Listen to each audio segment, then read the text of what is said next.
One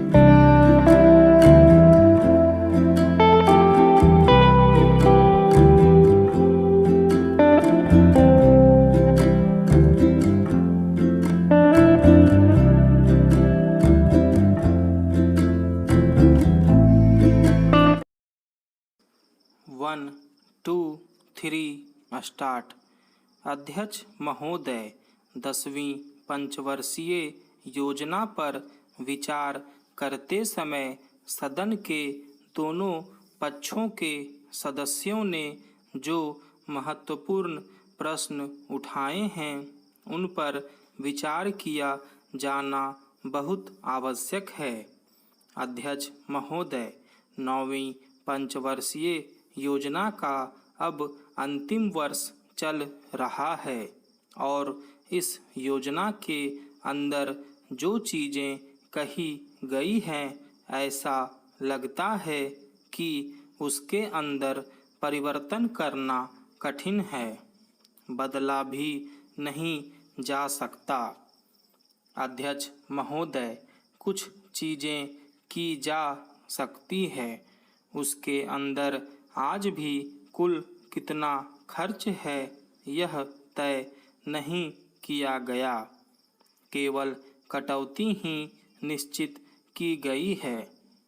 शुरू में मैं यह कहना चाहता हूँ कि यहाँ पर कुछ सदस्यों ने जो यह प्रश्न उठाया था कि इस पंचवर्षीय योजना का आशय कुछ सरकारी पक्ष से भी बताया है, इसके अंदर कमियां हैं और बहुत सी कमियां हैं जिनके ऊपर मैं यहाँ कुछ दोषारोपण नहीं करना चाहता हूँ। मैं चाहता भी हूँ कि इस तरह से प्रश्न न उठाए जाएं तो ज़्यादा अच्छा है। यह योजना सरकार ने बनाई है, यह योजना मंत्रिमंडल ने पहले बनाई और अनुमोदन होने के बाद भी इसमें कुछ कमियां रह गई हैं, तो यह कमी रहने का दोष किसके ऊपर है?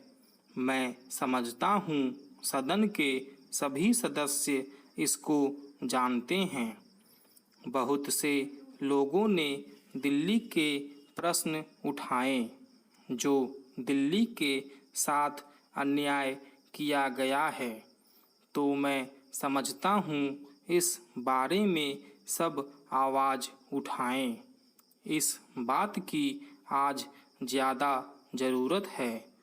मैं यह कहना चाहता हूँ भारत सरकार से या जिन्होंने ये सारी योजनाएं बनाई, उन्होंने वास्तव में यहाँ के साथ बड़ा बुरा किया, यहाँ के साथ अन्याय किया, क्योंकि उन्होंने इस पंचवर्षीय योजना को बनाते समय ध्यान नहीं दिया कि क्या योजना बना रहे हैं, गलत बना रहे हैं या सही बना रहे हैं, इनसे क्या लाभ हानि होगा, इन सब बातों पर उन्होंने विचार नहीं किया। तो मैं समझता हूँ ऐसी परिस्थितियों के अंदर यह बात ठीक नहीं है। ऐसी दशा में यहाँ पर 5 वर्षों में आने वाली योजनाएं बेकार बनकर रह जाएगी। जो कटौती निश्चित की गई हैं उसको समाप्त करना चाहिए, ताकि दिल्ली को हम अंतर्राष्ट्रीय स्तर का एक आदर्श नगर बना सकें। यह बहुत ही आवश्यक है यदि हम इस स्थान की उन्नति चाहते हैं। इसलिए अब मैं अपना कथन इन शब्दों के साथ ही समाप्त करता हूँ। अध्यक्ष महोदय, आपने मुझे 10वीं पंचवर्षीय योजना पर बोलने का अवसर दिया। इसके लिए मैं आपका आभारी हूँ। आपने मुझे कम समय दिया, इसके लिए भी आभारी हूँ। अभी मेरे से पूर्व कुछ सदस्यों ने हम पर यह आरोप भी लगाया कि हम योजना में विश्वास नहीं रखते। उन्होंने तो यह भी कहा कि हमारे चुनाव घोषणा पत्र में भी उनको इस बारे में कुछ नज़र नहीं आया। मैं इस बारे में यह निवेदन करना चाहता हूँ कि उन्होंने कोई दूसरा घोषणा पत्र देखा, गलत घोषणा पत्र पढ़ा और उसी को हमारा घोषणा पत्र समझ बैठे। लेकिन मैं यह कहना चाहता हूँ कि हमारा घोषणा पत्र इस समय मेरे पास है। इस घोषणा पत्र में हमारी घोषणा में योजना के बारे में स्पष्ट रूप से कहा गया है कि हम योजना पर विश्वास रखते हैं, लेकिन ऐसी योजना पर विश्वास नहीं रखते जो जनता के दुखों को दूर नहीं कर सकती, जो जनता के कष्ट दूर नहीं कर सकती। आज तक जितनी भी योजनाएं बनाई गई हैं, जिन्हें हम पहली पंचवर्षीय योजना, दूसरी पंचवर्षीय योजना और 10वीं पंचवर्षीय योजना आदि कहते हैं, और उन योजनाओं में हमने जो कुछ निर्धारित किया उनसे हम जनता के दुखों को दूर नहीं कर सके और जनता के कष्ट दूर नहीं हुए।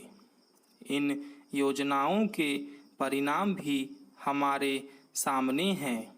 बड़े बड़े अनुभवी बैठे, उन्होंने योजनाएं बनाई, लेकिन योजनाएं ठीक प्रकार से कार्यान्वित नहीं की गई।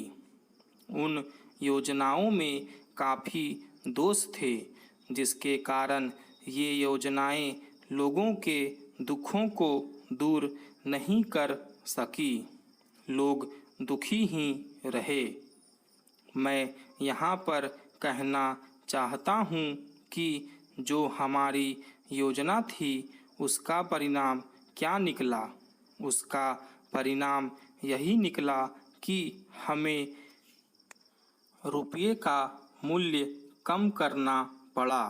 जो योजना होती है वह राष्ट्रधन को ऊंचा करने के लिए बनाई जाती है, लेकिन हमारे सामने आंकड़े हैं। इसका परिणाम हमारे सामने है। हमने अब तक 9 पंचवर्षीय योजनाएं कार्यान्वित की है, लेकिन हमारी प्रति व्यक्ति आय में और जीवन स्तर में अपेक्षित वृद्धि नहीं हुई है। यह दुख की बात है। मैं यह कहना चाहता हूँ कि हमारा ऐसी योजना में विश्वास नहीं है जो जनता के कष्टों को, जनता के दुखों को दूर न कर सके। हम ऐसी योजनाओं पर विश्वास करते हैं जो उनकी आयु बढ़ा सके, उनका आर्थिक विकास कर सके, उन्हें उन्नत कर सके। स्टॉप।